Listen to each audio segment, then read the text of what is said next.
Hello and welcome to this episode of the Star Wars Generations podcast. Friends, the Bad Batch is finished, and we have a lot to talk about. Looking back at not only how this, the looking back not only at the final episode, but this whole last season and the show as a whole. We're going to talk about what role does it play in the larger Star Wars story? How do we feel about it? What do we want to see more of from these characters and the like? And we're doing it with two people who are not my regular co-hosts, but have been very frequent guests, and in one case, co-host for quite a while. First, starting with Danielle of Written in the Star Wars. Danielle is one of the most prolific TikTokers and tweeters about Star Wars that I know.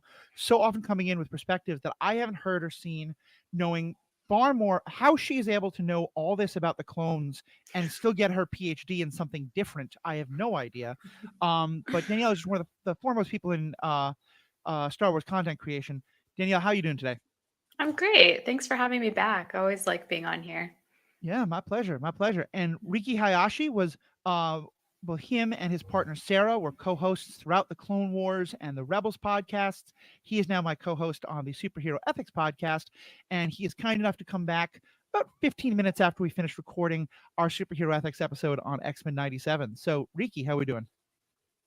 Great. I got my lunch in that time. Sounds good. Sounds Are good. you are So, you saying that you can't get a PhD in clones? Like a Star Wars clones? You could definitely get a PhD in real Oh life yeah. clones. I don't know. I bet you could. I could see someone making a case out of it for probably a media studies class too, Yeah. or I literature. guess it wouldn't be a PhD, but I do believe like you can get advanced degrees in media and that kind of Hmm. stuff now. So Yeah. maybe as I'll go back someone to school. as someone who was once accepted for a PhD on ethics and media, I took a different perspective, but I was specifically going to do it on the ethics of villainy in comic books and comic movies. I'm sure someone could do something on, you know, what is the value of life in the way a TV show like the Clone Wars presents it in a world Mm. where it is clones fighting droids. So yeah, if someone has already written that master's or PhD thesis, please let us know. We'll be happy Yeah. to have you on as a guest. But today we're talking about the Clone Wars. Sorry. Today we're talking about sort of an extension of the Clone Wars, the TV show The Bad Batch. Not only is the final episode out, but is the final episode of both this season and of the show itself. We've had 3 seasons. 3 seasons? Three seasons. Yeah. We've had 3 wonderful seasons, with some, may all think are wonderful, may not. But we want to talk about it. We're going to talk a little bit about the ending of the show, and we're going to talk about kind of the show as a whole and sort of how we feel about it, what we learned from it, what it tells us about the Star Wars story. So, Riki, let me just start by asking you, what did you think of the ending? How the last episodes, how the series ended up? It ended where it needed to end. Is how I have been thinking about it. And it's a overall I enjoyed the show. I liked the show a lot, but I think the ending and especially this final season, season 3, felt a little too on the rails was the phrase I've been using. And in a way that left me dissatisfied because I felt like it dragged on a little too long to where we knew it needed to go. Mhm. And it even took like a weird detour and a reset with Omega escaping and then getting recaptured. And it felt like we were retreading the same ground in the same season. And I didn't enjoy that as much. But overall, the show was fantastic. A solid addition to the Star Wars canon. And especially the character work. Like, that's the most important thing for me is characters. And I loved the Bad Batch characters, especially with when they added Omega.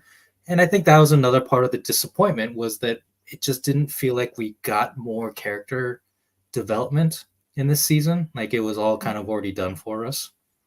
Mhm. So overall, like that's where I am. Like I'm happy I watched it, but I wish season 3 had been a little different. I'm not sure how, but Mm.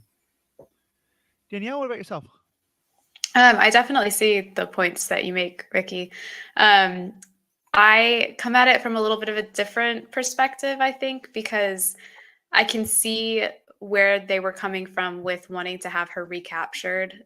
Because to me, they wanted Crosshair to be there and to have um, loving feelings for her and watch her get Mhm. captured and see what that does to him. And so that it makes sense to me in that element, but I do take your point that it is quite close together. And I think that if there had been a separation of maybe a season between those, then maybe it wouldn't have felt as repetitive as closely as it was. But I do see like their reasoning behind it, and the parallels that they wanted to make between Hunter having to watch her get captured and Crosshair having to watch her get captured. To me, those three characters, Omega, Crosshair, and Hunter, are the main characters of the show, and so I get what they were trying to do there. Whether or not it was successful for everyone is another question. It worked for me because of those emotional beats, and Mhm. that was to me where season 3 really succeeded. I think is that it gave us a lot. It was very aware. I think that this was the last, like our last time with the batch this way, and for me, it served on its emotional beats and on the need to have Hunter hug Omega and not just Omega hug Hunter. There's a profound difference there, and we finally got that this season, which we hadn't gotten previous seasons. The need to see Crosshair relate to Omega and actually choose to accept her in his life and accept someone for the first time really in his life. To see also that between Hunter and Crosshair, and it gave us that. It did happen quite quickly, but it gave me what I wanted emotionally, and it gave me what I wanted for the batch's story. Mhm. There were a lot of things that left to be explored elsewhere, I think, this season. But those weren't my main concerns. My main concern was how they were going to wrap up and give us a satisfying conclusion to the batch themselves, and they did that for me. Right. I'm going to definitely weigh into this question as well, but first, here's a quick message. All right, we're starting the conversation here, but we do want to hear from you guys as well. Send your thoughts, questions, or anything else you want to hear us discuss to feedback@theethicalpanda.com. Or you can find us on Twitter, Instagram, or TikTok under Star Wars Generations. If you really want, you can even chat with us on Discord or Facebook. The links for both of those will be in our show notes. Otherwise, for any information regarding us, you can always check our website at theethicalpanda.com. And, I don't know, if you like this content, if you just can't get enough of the three of us and our fun little banter, why not become a member? You get early access to ad-free episodes for all of the Ethical Panda podcasts, along with bonus content at the end of most episodes. Plus, there are episodes that are just for you guys. There's member-only episodes. It's just $5 a month if you want to join with our members, hang out a little more.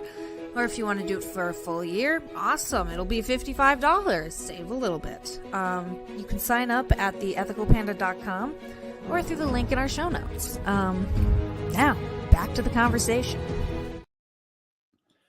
Thanks, folks. Welcome back. So, Riki, I hear what you're saying. I think for me, Danielle, I agree with what you were saying, but I would also add, for me, the real beauty of her getting captured again was it showed how much she's an inspirational force to those around her. To me, she just has like so much leadership ability, which is where I think in many ways, like she mimics Hunter in the hunting ability and the stalking. But we start with the season with her and Crosshair wants nothing to do with her. He's just self-loathing and given up, and she inspires him to like find himself again and to work with her to get out. And then at the end, she meets up with these Jedi children who are really kind of despondent and they miss home and they don't know what to do. And she again is able to bring them together to help them overcome their fears, to help them believe in themselves, and then help them to move forward. And could they have found a way to do it where she breaks in instead of she gets captured again? Maybe. But I do also agree with what Danielle was saying about the seeing Crosshair have that moment was really powerful for me. I think though the thing that I liked most about the ending, because I admit it was not what I expected at all. I expected a lot of these characters were going to get Rogue One, where I by which I mean that they would die.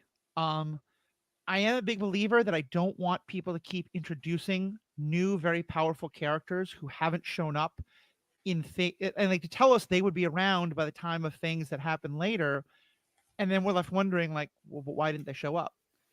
And so I expected the only way that they could do that was to kill off some of these characters, and I actually found what they did was incredibly satisfying.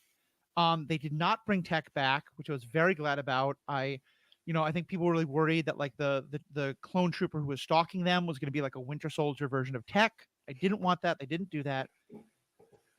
But having them all basically retire at the end, and this idea that yeah, they did sit out the rest of the Empire period, and they deserved it. There's actually one thing I realized, Ricky, you and I didn't get to talk about in X-Men '97, but as an interesting plot point, this idea of when do you get to say, you know what, I've done my part for the fight, and the fight's still going on, but I get to go have a kid, I get to go rest.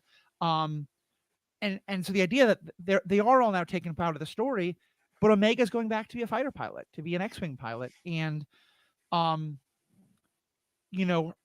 think they really kind of this idea that she believes Ventress, she doesn't think she has any force powers, and so they just became latent again, and so we don't have to worry about her as another force user running around. I just thought that way of wrapping it all up was not only beautiful and powerful in an epilogue, but also kind of it addressed a lot of my concerns of why aren't these characters being seen again if they're so powerful.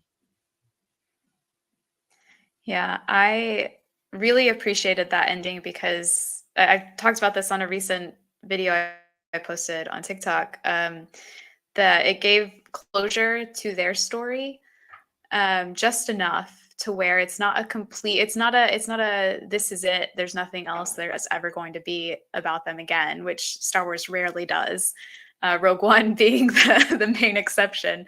But it still left a sense of like they got to have the life that they were searching for. And in large part, they got to have that life because of Tech and his sacrifice. And they got to raise this child in peace and happiness. And she knew love when she didn't know it before. And all of that helps create this young woman who would go off to fight in the rebellion for what she knows is right, because she was raised by people who taught her what was right and encouraged what was right in her. And now it's left it open for the possibility of future stories. Doesn't have to be. I would be, if there was never another story about Omega, Hunter, Wrecker, Crosshair. I'm not putting Echo in there because I do want more from Echo, but if there was never another story about the four of them, I would still be satisfied with the ending that we got. And I thought it was very beautiful. Yeah, I thought the ending was good. I wish that Wrecker and Crosshair had been in that postscript and show them, but I have a reason for why they weren't, but I'll let you continue. Oh no, by all means, please. I want to hear this. Well, for me, it has always been Hunter and Omega. He was the first one who saw her in episode 1, season 1, when they're out watching the Emperor give his new speech.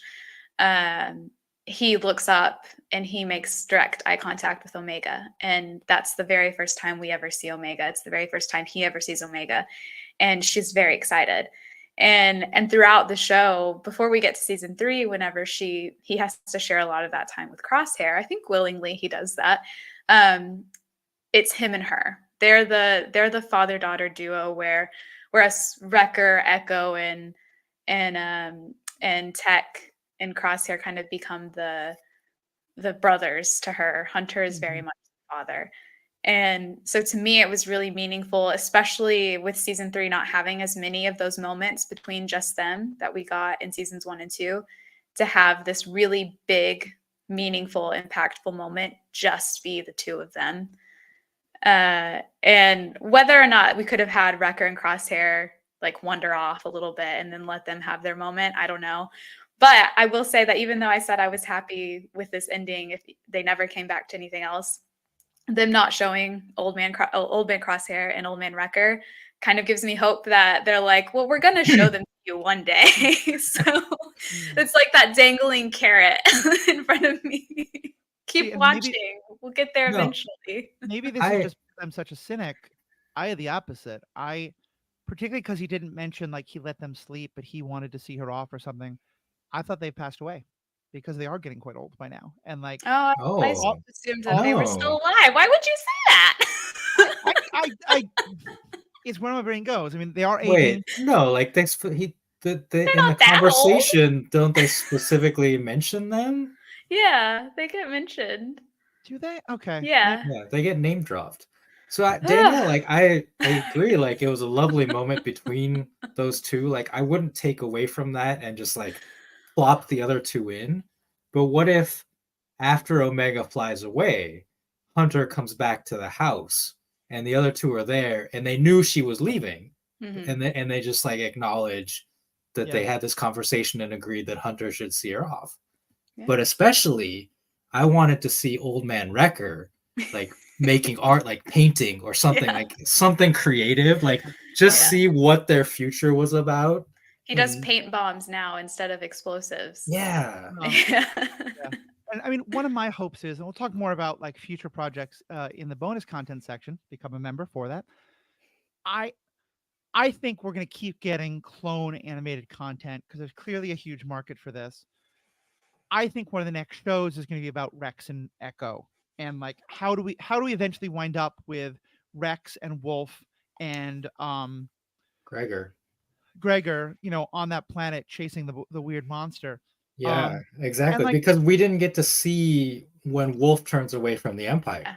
Like he Right. has that moment where he lets them go, but still goes back to work for the Empire. And in something like that, I think like I want the boys to mostly get their retirement.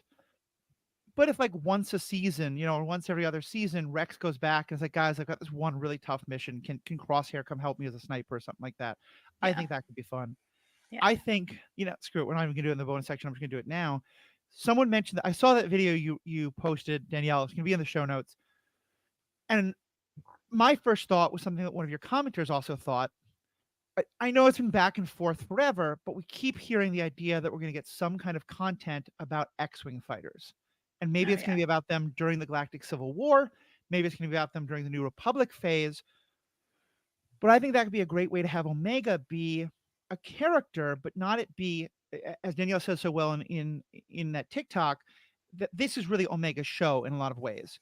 And in this, what I'm kind of thinking is it wouldn't be her show. As you were sort of saying, she's more of like either she's like a side character who they see every now and then, or she's just part of an ensemble, Mhm. and like there's some actors I don't want to recast, but like I would have no problem with a younger actor playing Wedge, like make Wedge Yeah. the main character and Omega as a character, and it's just about X-Wing pilots, Yeah. like I think that could be great. I think that Well- would be amazing. I would love it. Yeah, anything with Omega, but I also really want her back in animation at some point because of Michelle Ang. She just did such a beautiful job with Omega's voice. Like she's such a good voice actor for her. She portrays so much through her voice, and I noticed she loves this character so much that I just really want there to be more down the line for her in animation. But I have nothing against live action if they cast her well. I'm always a bit wary about that. And I think that the show I'm talking about, it could just as well be animated. It could be. X-Wing- Yeah, that's true. Animated X-Wing fights are fun. That'd be nice. I mean, a live action show, the X-Wing fights would basically be animated. Yeah. Yeah, The lines are so blurred now when it comes to special effects. Yeah, that's fair. That's fair. Well, so let's take a bit of a wider view. So, what's kind of your not just in terms of good or bad, but in terms of like, what's kind of your overall? How would you describe the tone of Bad Batch, or not even the tone, but like, I'm gonna start the question again. Let me pull us back a bit then to kind of talk about the Bad Batch as a whole. How do you think if you can remember, like, what did you feel when you heard that this was the thing that we were going to get a show about, and how do you feel now that we finished it? Well, first off, when I first read the tweet where they announced it, I thought it said the bad BITCH. Oh God. And I was so confused why everyone was so excited about this. I was like, what? Star Wars? This isn't the Star Wars I grew up with. What are they doing? I don't know if they made a That show. would have been the Asajj show. Yeah, I was gonna say, if Yeah. they made a show just Yeah. about Ventress, that'd be the perfect name for it. I was so confused. So literally for like 30 seconds. Like, and that's a long time. Count to 30, like actually set a time. That's a long time to think that that show is called that instead of The Bad Batch. And then I realized, and I was like, oh, interesting. I think I just watched the arc in the Clone Wars like once, and so at that point, and so I was like, okay, interesting. I'm not really sure like what else they're gonna do with that storyline. Like I don't know what else there is to do with it, because we had no idea that Omega was going to be in there until we actually saw the episode. Yeah. And I loved that they did that. I love that they kept it secret and that they were able to keep it secret until then. But yeah, I was confused, but then very pleasantly surprised that I have been a Bad Batch lover since I loved them in the Clone Wars, but I have loved the series pretty much since Omega stepped on the scene. Like she has been one of my favorite characters since the moment she was on screen. I just think she was such a welcome addition to the franchise, and she has continued to be so. And I'm glad that people who weren't so keen on her then have grown to love her and like her, if not love. But yeah, that was me then. And I don't know what the rest of your question was, or if that answered it. Sorry. Yeah, kind of just looking back at the show. Yeah. Yeah, I loved their introduction in the Clone Wars final season. The Clone Force 99 being a callback to that original Clone 99 was beautiful, because that was one of the highlights of the early parts of that TV show. And I agree, like the hiding and the reveal of the Omega character was great. When we get to trying to back explain somehow Palpatine returned, like that's when I started to get a little skeptical of the show. Like I enjoyed the parts where it was focused on the Bad Batch. Matthew described it as like Star Wars A-Team, right? Yeah. When they're going on all those missions for Sid and having that adventure. That was my favorite part of this show. Yeah. But when so many Star Wars shows are trying to explain how Palpatine returned and like doing these name drops of Necromancer, it's like, come on already. Like we don't need everything to explain this one line. Yeah, that's fair.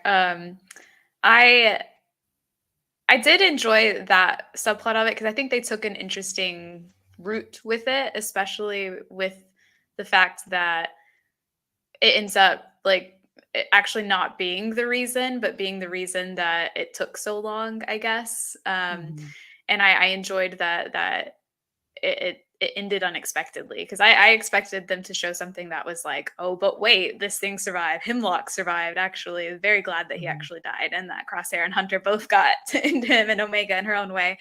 But I guess I viewed it more as they were using that as a plot in order to still tell these random A-Team stories about the Bad Batch, because I think after the Clone Wars, they kind of decided that they couldn't do just these random episodes anymore for this level of animation. They still kind of do it for like Young Jedi Adventures and stuff, but I think they definitely felt like they needed a through line, and the easiest one at that point was the tie to the sequels. But I take your point with it. Every show we have right now is that. Yeah, like the Hemlock, I think the Hemlock reveal in season 2 happened around the same time that Moff Gideon was doing his thing with clones on The Mandalorian, right? So it's just like everything at that time, everything in Star Wars was coalescing around this idea. Do you know what I would have really liked? And one of my, I don't know if I would call it a criticism, maybe a critique, depending on whether or not they go back and deal with this more, is that I was more intrigued by the CX troopers. And I think that would have been a really great through line to have if they could have introduced them earlier, and had it be like what's going on here, because I want to know the science behind that, like what he was doing with it and whether it involves any of the cloning science they were using. Was he funneling funds he was getting for Project Necromancer into the CX Trooper project? That seemed to be his own personal thing. I think that would have been even more interesting to me than the direct tie to Project Necromancer and the amount of time they spent on that. But yeah. Yeah, I think I'm definitely there with you, especially because that also has a fun tie-in, and that I think we're supposed to think is that like the CX Trooper and all that Hemlock is working on is the program that goes through a lot of fits and starts and eventually becomes the Death Troopers of Moff Gideon. And we talked about this question of like, why do we have to keep doing Necromancer a lot on the Star Wars Generation podcast, the episode by episode coverage? So I won't really rehash all of it. I'll just kind of give a summary. Is that I think where I wound up coming to is because I was very much like you, Riki. I was kind of groaning a bit when I heard that's where they were going. But then I sort of have this attitude of if I will be very okay with this if the words Project Necromancer and cloning are not mentioned in whatever comes next. Like this did give us a lot more background, and The Mandalorian gave us a lot more background. And I think, as you were saying, Danielle, what it kind of shows us is this is a program that they keep trying to start and then failing. And that kind of ties in well with, and then it took another 30 years. And even then, all they got wasn't a fully fledged clone, but was the like zombie Palpatine kind of strapped up to that thing on Exegol, which again is a plot line I hate, but it's what we have, so fine. If there's a sense of now we have done that and now we can tell other stories, I think I'll be like, okay, then it did that. If not, I think I'm going to look back and be like, I'm really frustrated with it. I got bad news for you, Matthew. It's not actually news, but it's speculation that the continuation of the Ahsoka Thrawn storyline is going to come back to Tantus, and they're going to like merge Necromancer with the Night Sister magic, and that's where this is ultimately going to end up. So I think that is possible, and I certainly think there was some necromancy. Like, I still want to know what was the name in Ahsoka of the kind of the person who looked like a Death Trooper but had Force skills. Oh yeah. It's like man. It was the Greek. It was the Greek name, right? Yeah. Wait, are you talking about Merrick? Merrick, thank you. Yeah. Oh no, okay. You know, there was also speculation when that character was killed, and there was like green smoke that looked a lot like the smoke of the Night Sisters. Yeah. I would prefer it if there was really like we've got some hints of this, but the idea of like that the Imperial Council in the New Republic days is this power struggle of some people who want to do Project Necromancer, but other people who are like, no, let's do Thrawn instead. Like, you know, that kind of a thing. Ooh, that would be interesting, actually. Sorry, I hear Thrawn and I'm like, Thrawn. Right? I do love that they went back to Mount Tantus and made Mount Tantus canon again, which is great because that again is from the original Thrawn stories. I think though, and I hear Danielle what you're saying, that everything wants a through story right now, which I guess I find disappointing because I think I did love Bad Batch at first the most when it wasn't that, when it really was more episodic. And when it felt to me like the through story was the gradual shift from the Republic to the Empire. That's fair. Yeah. That's sort of what I love. That's what season 1 was, essentially. It really was, yeah. And even season 2, every time they'd go out, they'd see things shifting more, you know, and how are people dealing with that and stuff. And yeah, I think I loved everything. I did like the third season, but I think those A-Team days, and especially Sid was just such a great character that I think that was my favorite period of the show. I think it really like hit a high mark. I'm really surprised they didn't bring her back in some aspects this season. All they did was mention her when the CX2 trooper said that he tortured her for information. There are a few things I'm surprised we didn't see again. I understand. I am a little surprised, and some of them may be critiques. But yeah, I think my favorite season still is. I mean, my favorite episodes largely come from season 2. Season 1 always has a special place in my heart. And I think season 3 was just it was a goodbye, and I could feel it in every episode. And I think that makes it special to me, because I feel like they really did give like the Bad Batch stands a goodbye every episode. And I appreciate that. But I think probably season 2 is the first half of season 2 maybe my favorite, and then I don't know. I get what you mean. Like, I hadn't thought about it in the terms that you had used about the through line being transition from the Republic to the Empire immediately after. But you're right, that is season 1, and I did appreciate it for that. Yeah. And I will say, like, we've all seen shows that just kind of go on too long because there's no more story to tell, but there's still money to be made. It really felt to me like this was the complete story. And I don't know if Yeah. they had Sure, 5 yeah, yeah. planned or if this was always their plan, but they certainly made me believe that, like, they weren't ending it now because they're being canceled. They were like, Yeah. this is the story with a beginning, a middle, and an end. And they Yeah. did that fabulously. Yeah. I agree. Yeah, the thing about the through line transitioning to the Empire, in the pre-show, I talked about being an Imperial enthusiast, and I mentioned that, like, mostly pertaining to the technology and ships and stuff. And the thing that I have loved seeing at the end of this show and another one recently, Tales of the Empire, we get to see the first Imperial class Star Destroyer roll off the Yeah. line, and it's Tarkin's flagship.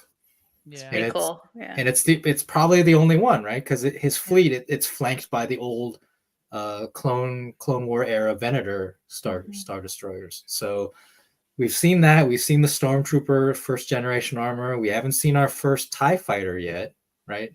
Come off. I don't think But so. like those are the things that I really enjoy. It's like, like now we're at this point in the Yeah. technology and the history. Yeah. I liked and also was very pained in, I mean, this is off topic because I don't think we see them in the Bad Batch, but you mentioned Tales of the Empire, and just really quickly, they have the clones in their dark armor and I guess we see a little bit of that in the Bad Batch. Crosshair has it in season 1 and a little bit in season 2.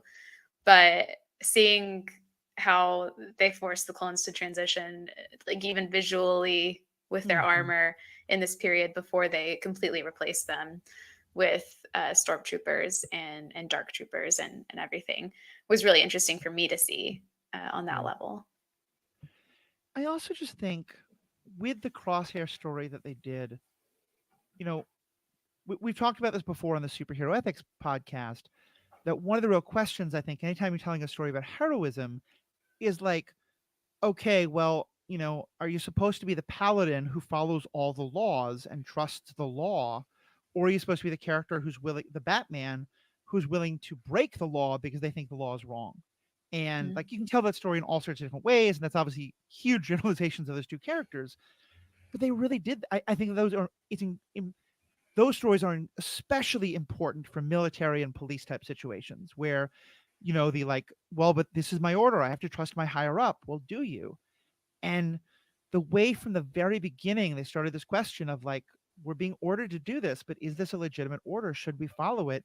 And all the way to the end of Crosshair finally coming to that realization as well, and his break with that and coming back to the Bad Batch, it would have been so easy to just make Hunter right and Crosshair wrong. Yeah. And I don't think we like thought Crosshair was right to obey, but I at least never had a moment where I thought like, oh, Crosshair is just evil for obeying. Yeah. You know? Yeah. And in terms of like the thing I've always thought about is like, what does it mean to tell these soldiers from literal birth, your purpose is to obey, your purpose is to, you know, follow all these orders. I just they've always told that story in broad strokes, and I thought in Crosshair's story in this show, they told it so beautifully. Yeah, I think what Cody says to him in season 2 about you know, the choices that they make when they're given them are what define them. And you know, to add on top of that, of course, Cody doesn't know about the chips at this point, presumably. The choices they're able to make, not just that they do make, but that they're able to make, that aren't taken from them, that aren't influenced otherwise by something else, is, I think, one of the things that the Bad Batch handled best as far as a theme goes, like you said, especially in I think in season 3, because we see not only do we have Crosshair's redemption that we're working with, but Imri's redemption and Nala Se's redemption. And one thing I really loved about the finale was that it gave Nala Se a redemption through death that felt earned. And you can't always say that with redemptions that end in death. But I think Nala Se, and this isn't me saying that Nala Se fully redeemed herself or that she made up for what she did with the chips and with Fives and how all the things she helped with that, with subjugating the clones. But I think she recognized that she hadn't made the right choices in her life. And I think that she tried to make up for that through Omega. And I think that by protecting Omega, even if it was just for Omega in her mind, by doing that, she did end up protecting the futures of dozens of clones who were able to escape Tantus that night, and of the Force-sensitive children that were held in the vault. And to me, that was one where I was like, I can look back on her and think really good thoughts about her, and not think she should have lived to redeem herself truly. Because I think she did all she could do, and all that I wanted her to do as a character, if that makes sense. Yeah.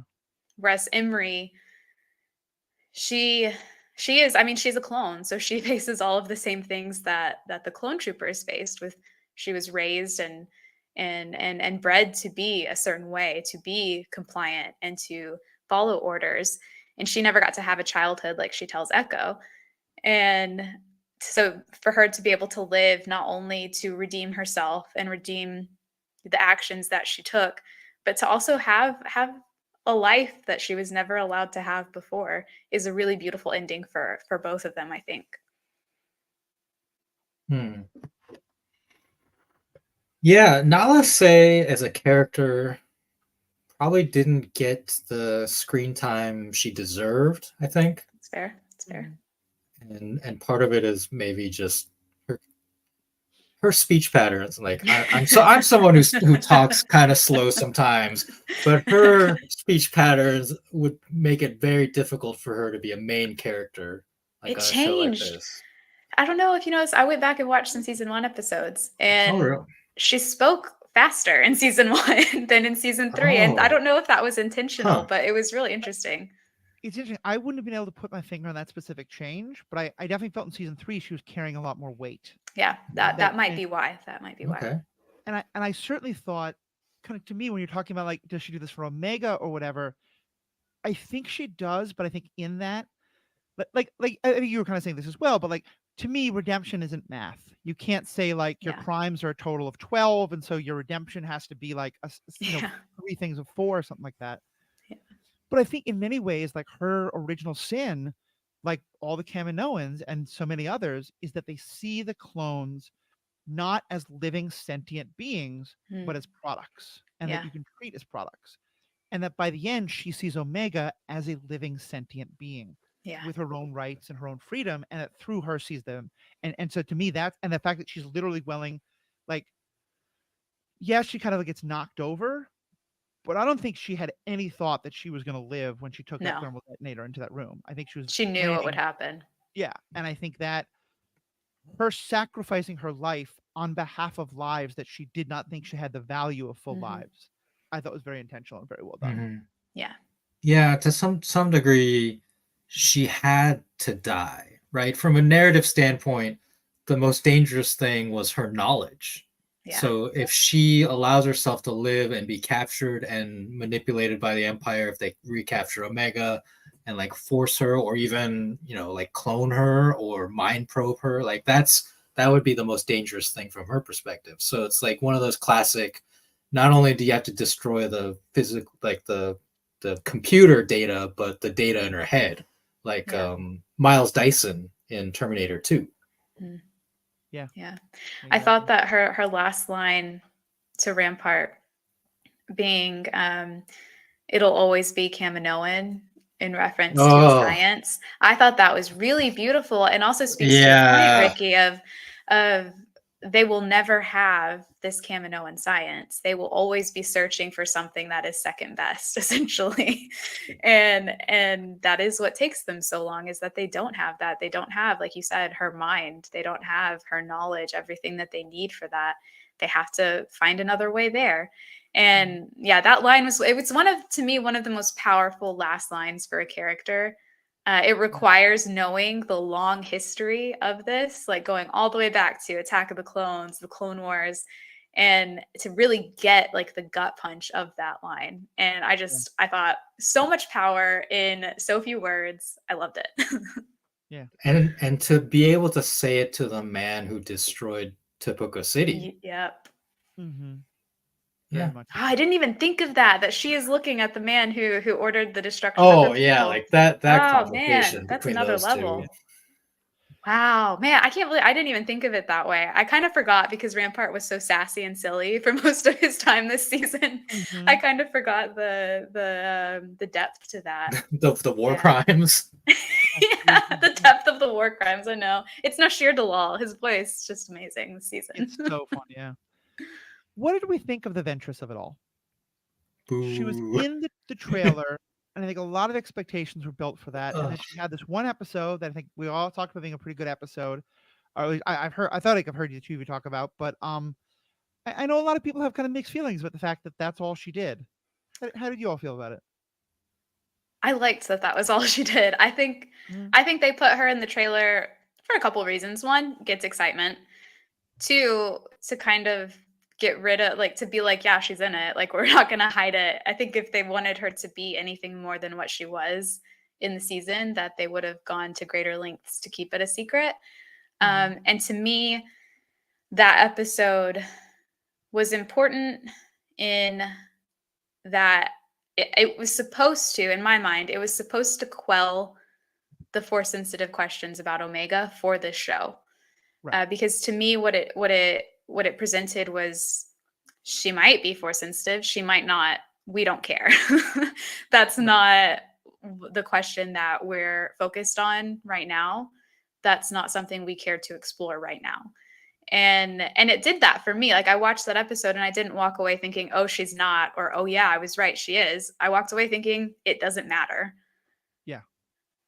And I realized for some people it didn't do that, but for me that was the lesson in it. And I think Jennifer Corbett has said that was supposed to be the lesson, but I don't know, it worked for me. And I like that it set up something potential for Ventress in the future, something like with the Path or something. Well, Matthew, like you still believe that Omega might be Force sensitive? Is that accurate? So my understanding is that she does have, like, and again, I hate this is the terms we use, but this is where we are, that she has a higher than normal midichlorian count. And that is part of that. The reason why the Empire was focused on her is that she is believed that she carries Force sensitive genetic material. And it did feel to me very clear that she was Force sensitive in that episode. And I think we'd seen a couple signs before that were hinting at that. But I thought that episode specifically said she has the potential to become a Force user. But, and this is something that's been said in other Star Wars projects, much more in the books, I think, but maybe mentioned once or twice in TV shows, that if a person's Force powers they just don't touch, that they can become latent and basically be forgotten about. Yeah. And so I think I think a similar point, but maybe a little bit of a different spin on it than what Danielle was saying. To me, I thought it was saying that, like, she's Force sensitive enough for the Empire to want her back for the cloning, that if she was taken to the Jedi Temple, 20 years earlier, I think she would have grown up to be a Jedi, but that she's not, it's not like she's Luke, that like it can just be turned back on at age 20. I think, like, I would find it kind of a betrayal of the character if, she becomes a Force sensitive X-Wing pilot in, that project we were talking about, something like that. I think to me, the idea is, and here's maybe the kind of it doesn't matter thing, is that she has the potential, she has a genetic propensity towards the Force that for whatever reason that she is not using, in part because Asajj kind of talked her out of her using them. And by the time she's an adult going off to fly with the rebels, that's not it. Her Force sensibility has nothing to do with all the good things she does in the season and the show, and won't have anything to do with where she goes from here. It's a part of her blood, but it's not a part of who she is. Yeah. What do you think, Ricky? I'm just so. Sorry, go ahead. I'm disappointed that they they said the word midichlorians again for the first time in decades when they were dancing around it, like M count and stuff. Like they have to now, like with what they're doing. But I liked what happened in the Ahsoka show with Sabine, where they specifically say like I think she has the. Did they say midichlorians in that show? I don't know, but they said like she's not talented in the Force, but she can still do it if she practices her. Right. So I want the separation from genetics and midichlorians to just, I don't know, like desire or something, teaching. And so for Omega specifically, what I think is going on is she is not force sensitive, but somehow fake science wise, she has the ability or like her blood carries the ability for midichlorians to carry over when cloned. I don't know what it all is, but she can't do anything with the Force. But using her blood, they are going to be able to clone Palpatine so that he can use the Force in his new body. I think that's, go ahead, Danielle. Yeah, I think I was going to say what you were going to say, Matthew, is that it's they do say that the reason they want her, the reason that Hemlock wants her, is that not so much that her blood shows a high level of midichlorians, M count, whatever, but that she is what ties the other Force sensitive children into the, like, her blood can take transfusions of their blood with the high midichlorian count and replicate that count without deteriorating the midichlorians. And so they're very careful, and watching it over again, I see they're very careful not to say if she is or isn't. And so I go back and forth. I think she has a little bit, just a teeny tiny, maybe I would call it more potential maybe than sensitivity. And I kind of like that we have that term now, like Force potential. Which is I think what they use in Ahsoka for Sabine. But not enough to really do anything with. Like, that's not why they wanted her. That's not the point. And I could see it potentially being a thing that like she feels every now and then, but that she doesn't follow. And that's okay. Like, I think we've not explored that in Star Wars yet, that you can feel it maybe, but you don't follow it. Or you follow it the way you feel and not so much to a greater power or something, to gain a greater power. And so I do like that they left it open and that they were like, we're not going to give you a straight answer because we're not interested in answering that. And I thought that was a brave choice on their part. I do really like that because to me, it makes it much less of a binary. You know, I don't like the idea of like, you know, Riki and I just talked about the X-Men where it's like you either have the mutant gene or you don't. And I don't want midichlorians to be that. Yeah. I'm okay if midichlorians are sort of the, you know, in basketball, when it comes to like developing new talent, they often say like, you can teach someone how to shoot. You can teach someone how to play defense. You can't teach tall. And like some people just are genetically gifted in ways that are going to make them. But a very tall person who is never trained in basketball is probably going to have no idea what they're doing. And a very short person, I watched Spud Webb, a 4'10" incredible basketball player. And I kind of like that idea of like your genetics make it a lot easier. Especially what I was actually going to say, Danielle, although I think the point you brought up is even more relevant. In the books, they have established that Rey Palpatine, Rey Skywalker, her father, the clone of Palpatine, was not Force sensitive. So they definitely established that it can like skip generations like that. Although he's a clone of Palpatine, so I don't know if it's however you want to talk about it. Yeah, I think it was he was viewed as a failure. Exactly, but there was enough of it in his blood that Rey could become this incredible Force user as his descendant. And then at the same time, you have a character like Chirrut, who I think is a follower of the Force in terms of like for him, the Force is more like a religion. And I think that he has his incredible battle reflexes and ability while blind to know exactly where the laser beams are coming from and to like survive and fight. To me, those are Jedi reflexes. Those are like, he is tapping into a tiny bit of the Force. But I think there's no thought that, like if he'd been found at birth, he could have gone on to become a Jedi. And so to me, all those things all speak to the kind of the much more spectrum of Force use abilities that we're talking about here. I think the High Republic plays with that a lot and showing that just how many different sects and religions there were for Force users of varying degrees of power, I guess. And it wasn't the word I was looking for, but it works. And so yeah, I like that idea too, that it doesn't always look the same. And the Jedi for a long time were the only ones who did that the galaxy really did see with that, but doesn't always have to be that way. As Luke says in Last Jedi, that the idea that we have sole ownership of the Force is, arrogance and ego. I'm horribly misquoting there. I just want a quick aside. Spud Webb was 5'6". So he looks like he's 4'10" on a basketball court, but he's just like a perfectly average, normal human being height. The shortest basketball players are much taller than me. Still, that's fair. I was 8 when I was watching him, so it's entirely possible that got overstated in my mind. Like he's literally my height, but yeah, like what he can do is amazing. Right. Because he was playing on the same court with Hakeem Olajuwon and Dirk Nowitzki, and yes, I mentioned a Maverick for our Dallas resident here, our former Texas resident. Well, that was a whole conversation I didn't expect at all, and I'm really glad we had. But I want to go back to what I wanted to talk about Asajj, which is okay. So I said boo initially because I really did not like the combination of what they did in the trailer and how prominently or not prominently she was featured in the show.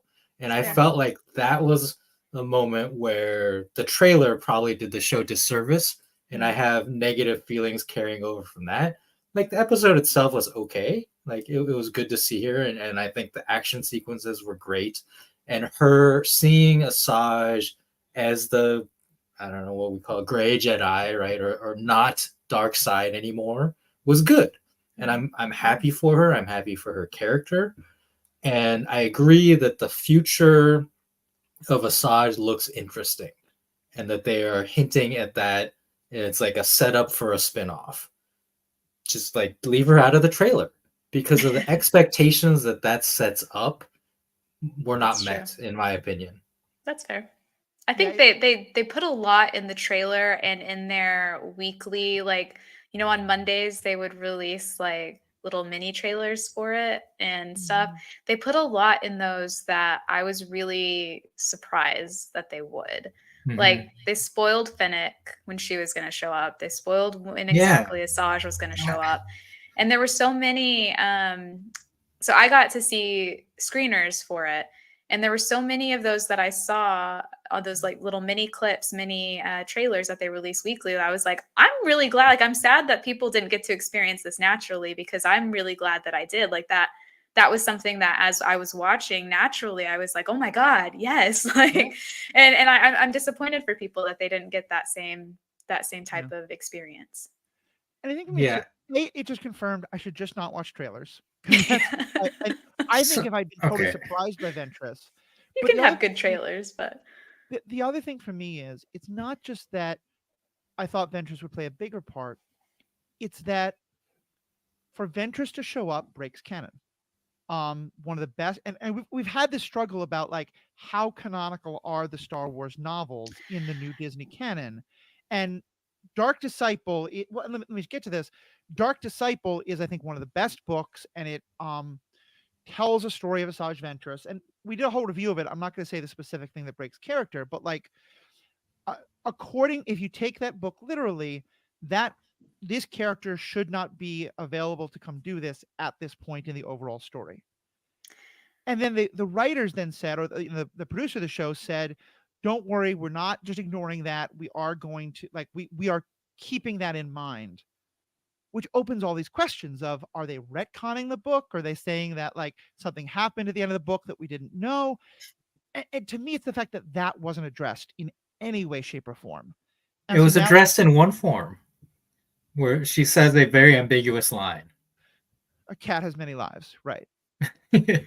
See, I have read the book, and I don't know. To me, it it doesn't take away anything from that. I think the book, though in some ways feels final, in other ways is intentionally not. Mhm. And I think that I don't think they answered the question in the show, but I am also glad they didn't answer the question in the show, because I don't want to know that answer in a story that isn't about her.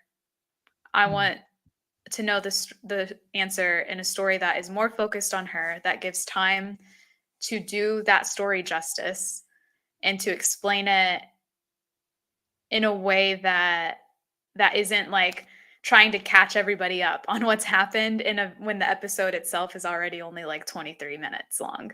Right. And so that's to me is why I didn't care that much about it.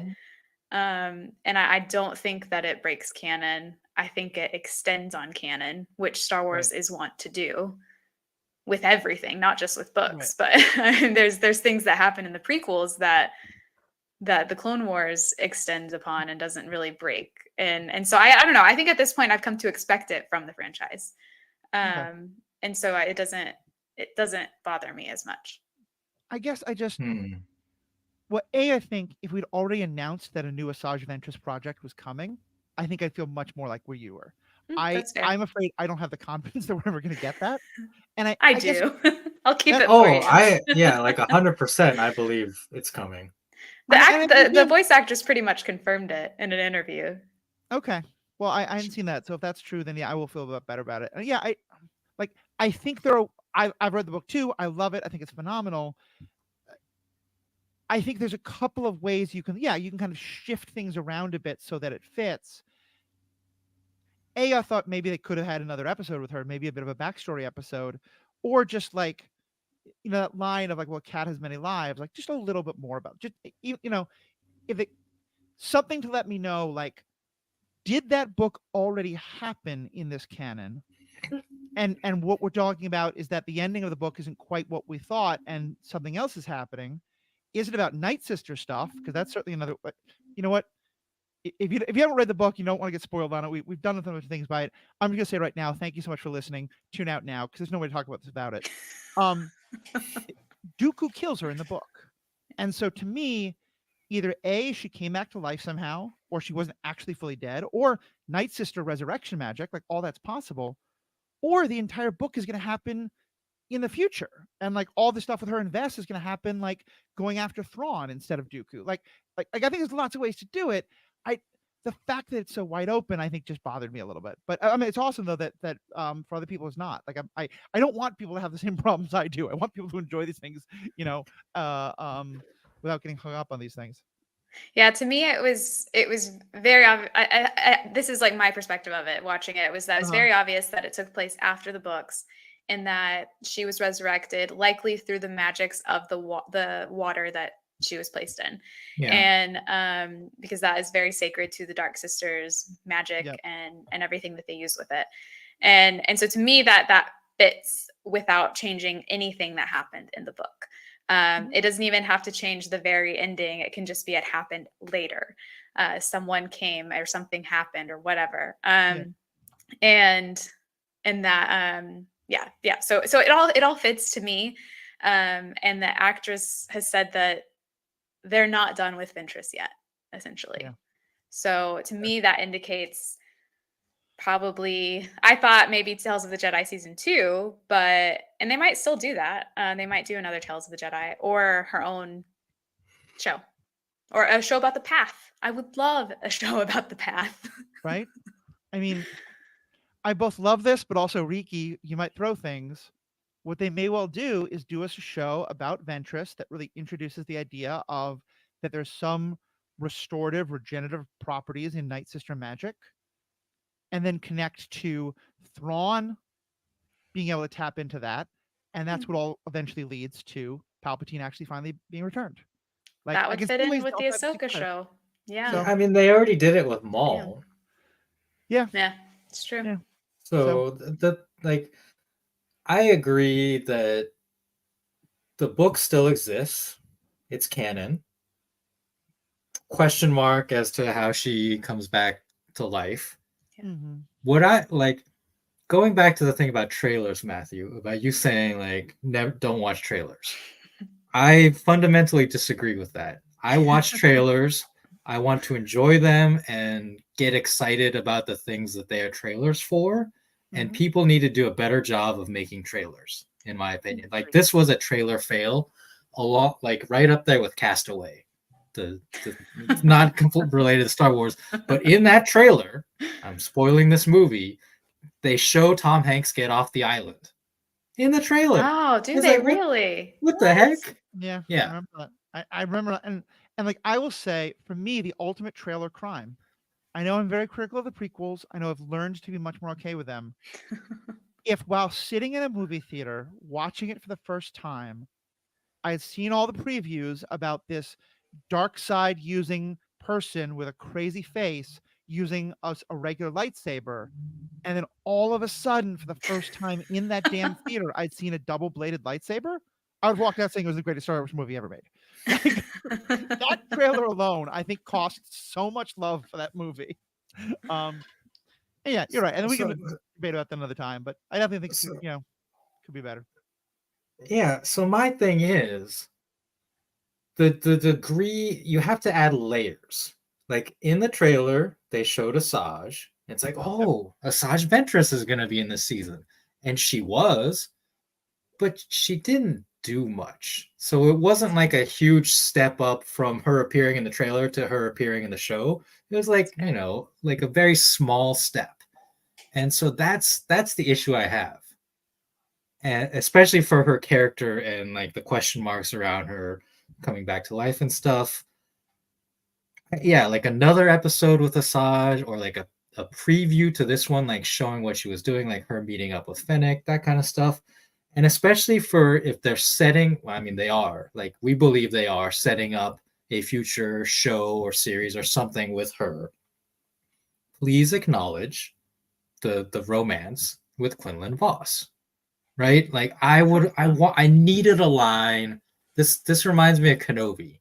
Like, I needed him to say the name Satine in that show, or to like remember her in some way because she's so important to him. And so if you bring Asajj back, Quinlan Voss is an important character to her from that book. And we've seen, like, we believe he's still alive, right? From the Kenobi show. Like, his name was dropped as being alive in that era. So have a thing where she says, I have a Jedi, like, I have to go find. And have Hunter say something like, oh, like, do you have to settle a score? And like, no, not quite. Like, something different. Like, acknowledge that he exists. Like, that's what I want. I have more faith that they'll do that than I have faith that they'll ever name drop Satine and Padme again. I have lost hope. Star Wars is supposed to be all about hope, but you know what? They have taken my hope from me when it comes to Padme or Satine ever being name dropped. Like, if I accepted they would never do it when they didn't have Bo-Katan say her name in The Mandalorian.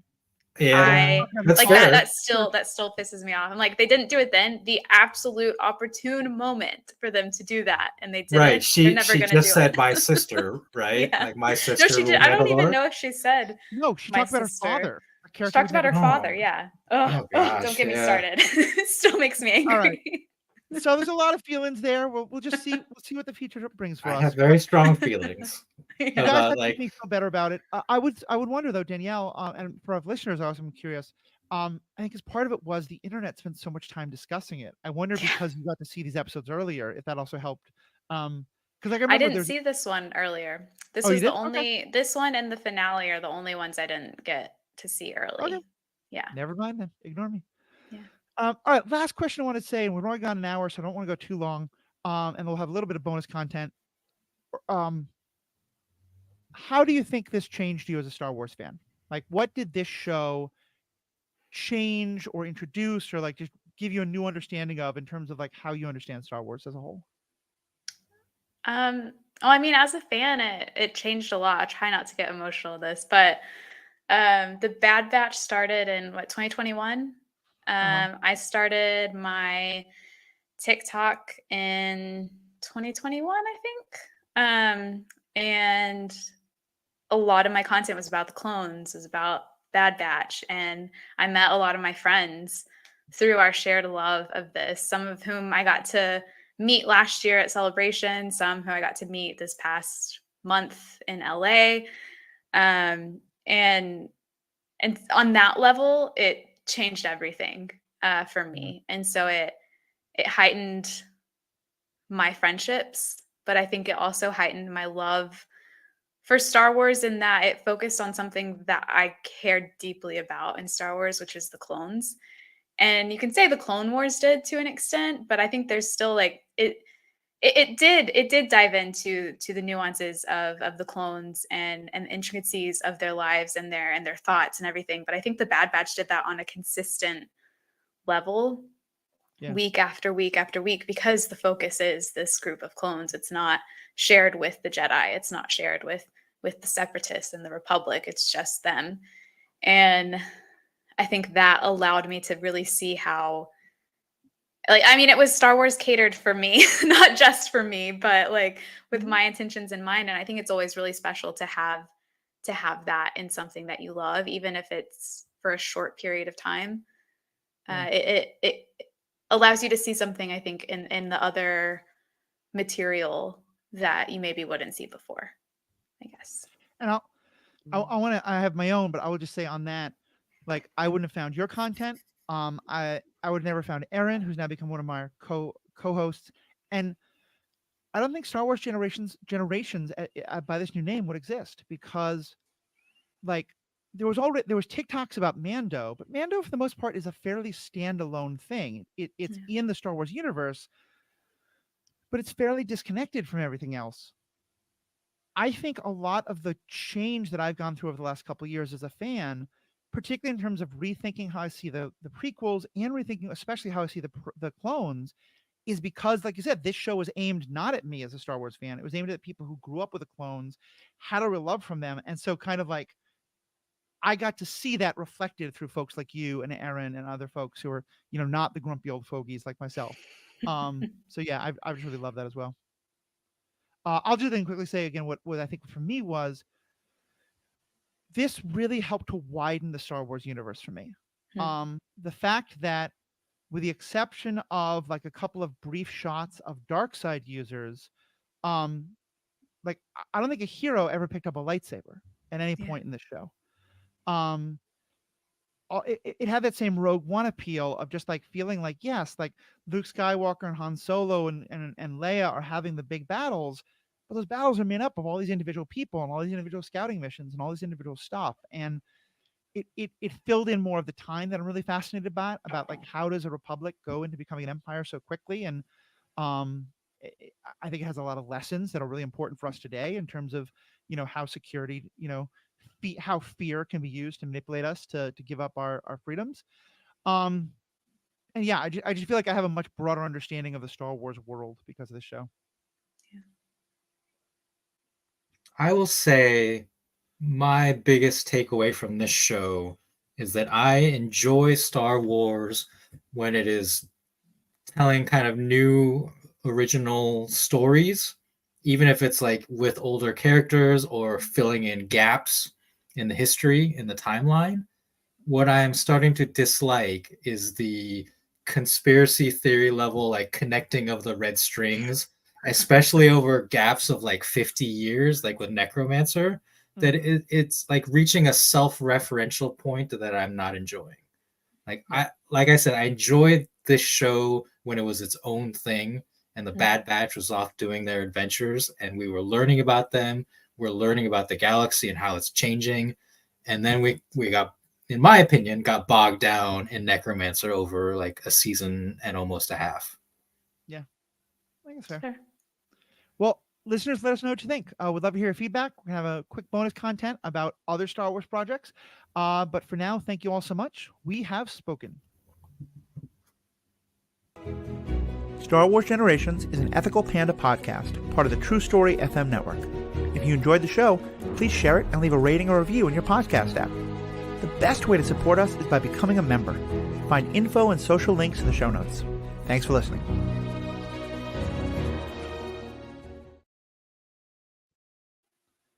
All right, quick bonus content. Danielle, here's my question. Yes. Tomorrow, Kathleen Kennedy resigns, and we have the stupid debates, but overall, we love the stuff she made. And the internet decides you are the person who's now going to be put in charge of Star Wars. I thought you were saying she's actually resigning. I was like, what? I didn't hear this. I'm not getting into Kathleen Kennedy debates. Too many idiot fanboys. And so they ask you, what's the next animated show? Echo and Rex.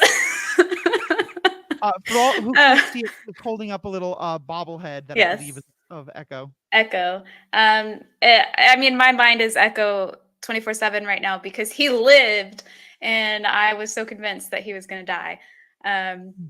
But I really want to see this show. Whether or not it should be what immediately follows in animation from the Bad Batch, I'm uncertain. So my next thing, people would shoot this down and be like, no, it's too much, too soon. Then I would say the next animation project is going to be The Path with Asajj Ventress and Quinlan Voss. Yes. Yeah. Finally, the Star Wars rom-com. I have to say, there are parts of Dark Disciple that are steamy enough that it goes from They're very. rom-com to straight up romance. Like, they're very steamy. Yeah. but Book Talk could have some things to say about that. Yeah, I mean they're not. I mean they're not steamy, but for Star Wars, Yeah. they're chilly in Star Wars. All right, Riki, what about yourself? I mean, I like the whole idea of Echo Rex because at the end of this show, the thing I was most interested in following up with was what Echo said about Senator Chuchi Yeah. and the clones kind of gathering on Pantora, right? Which was, and Emery was going to go there because like that to me ties in with the unresolved issue of Wolf that I had mentioned, that he was starting to have these questions about the Empire but hadn't quite turned away yet. And by the time of Star Wars Rebels, we know that he has retired with Rex and Gregor. So how does he get there? Probably through some storyline that takes place on Pantora with Senator Chuchi. And she's legitimately like a very interesting character that they haven't really used enough. Like in terms of, you know, my favorite thing in Star Wars, one of my favorite things is the senatorial debates. Yeah. But like that's important. What she did, was it season 2 in terms of fighting for clone pensions, was like a Star Wars story I didn't know I needed, but I'm glad that we got. To address issues like that makes it feel more real. Yeah. Right? Like what happened to the clones? It's like, oh, here's like part of that story. Yeah. I want that so bad. My palms start sweating and my heart starts pounding because listen, we get a show that has Wolf content almost every week and I won't survive. What? I won't. I mean, I will, but I will be living a level of Star Wars catering to me that I've not known ever. Well, let me ask you this, Danielle. How familiar were you or are you with the character Scorch? And how do you feel about his portrayal in this show? So I know of Scorch. I intentionally have not read the Karen Travis books for various reasons. But I've read, I mean, I've not finished them. I've read enough to know that I don't agree with her characterization of some of the clones and the clones in general and things like that. But one of my mutuals made a TikTok where someone was insinuating that she doesn't know who Scorch is, otherwise she wouldn't have liked the Bad Batch because they handled him poorly. And they said, no, I know who Scorch is. I just don't care. I was like, that's kind of how I feel about Scorch. I do care. I do like him as a character. I think he's interesting. And I think that they definitely, I don't know, to me it feels kind of like a statement like they have made a few times throughout animation when it comes to clones. We're very much not following what Karen Travis's books have done. And this felt like another one of those. Republic Commando books, right? Yeah, the Republic Commando and like Order 66, Republic Commando, stuff like that. Right. Which was Legends material. So it was no longer canon. But they have reintroduced his character in what seems to be a different way. A different character with the same name. Yeah. Right. Yeah. He seems like a very, very different character. And I know people were upset with that, which fair. Everyone's allowed their opinion, especially if Mhm. he was their favorite character. But I am not one of those people. So That's fair. That's fair. I think like I want the West Wing meets Scandal meets, the newsroom of basically I want Aaron Sorkin to write a show about the Republic Senate or the Imperial Senate. Like that's I but I would think like that that. has to be live action. Well, I mean, I think it could if Star Wars would accept that animation isn't always for kids, because I think that show has to really be aimed at Mm. we expect you to be able to really establish a lot of nuance and a lot more complexity here and more grayness. Um, I think a show about Echo and Rex could be great. I really hope Cody shows up, something else like that. I think the thing that I keep thinking about though is that one of the things that made Rebels so good is that it told this 5-year period, and granted they bounced all over the galaxy, but Lothal was the home of that show. Yeah. That would be And they nice. showed what happened over those 5 years by showing what happened to Lothal. Mm. And so what I love is like, okay, we now have like the last 5 years before the rebellion and now the first couple. Take another period within that like 18 and say we're going to focus, maybe it's Pantera, maybe it's like some other planet that Rex and Cody and them all focus on for a while, and let us see season 1 is again like the Empire is solidifying its control, and everyone's still like, oh my god, thank god, set it in a place where the Separatists had just devastated it. They're like, thank god you took care of the Separatists, you're making the trains run on time, like all the kind of like fascist authoritarian make people feel better because they ended the chaos. And then over the course of those seasons, have it become more and more imperial and more problematic until we start to get people like openly joining the rebellion and things like that. And I think doing that on one particular planet could be great. The other thing you could do, and this would make it a bit more like slapstick, but still make it utterly beloved, is to bring back my favorite non-live action character in Star Wars, Hondo Anaka. Is what if it's from the perspective of a pirate group that is at first like, cool, there's no more civil war for us to get caught in. We can just do all the smuggling we want. And now the Empire's starting to get in their way and they're starting to figure things out. And some of them are starting to be like, well, maybe we should actually like be joining this rebellion thing. So I think that could be really fun. I think either of those could be really fun. Well, you're speaking Sarah's language there. Her favorite character. And we know, like, I mean, Hondo has what has to be an interesting story after the Empire takes over, because the last time we see him in the Clone Wars, he still has his whole pirate gang, and then we see Right. him in Rebels, and he's just got the one little Ugnaught with him, and that's it. And so Yeah, it would and- be interesting to see how the Empire had a hand in breaking Yep. the great Hondo Anaka. Yeah. I don't know how canonical we're supposed to take a ride, but the narrative Resistance, for the right. Millennium Falcon ride. Oh at yeah, Disneyland that's the one I features meant. Hondo. Yeah, I love that. It does I make- just got to do that. It's so fun. In the post-Squills era. Yeah. Because I Okay. think he mentions the First Order.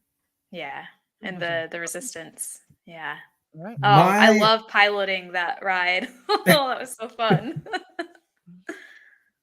My thing, I think, is like along the lines of Matthew, the Galactic Senate, but specifically a show where the main character is Mas Amedda, who is the tall, yeah. blue-skinned alien with the staff that's always by Palpatine's side. Oh yeah. And in the Aftermath novels, after the Empire falls, he's the one that kind of consolidates the remaining pieces and surrenders to the New Republic.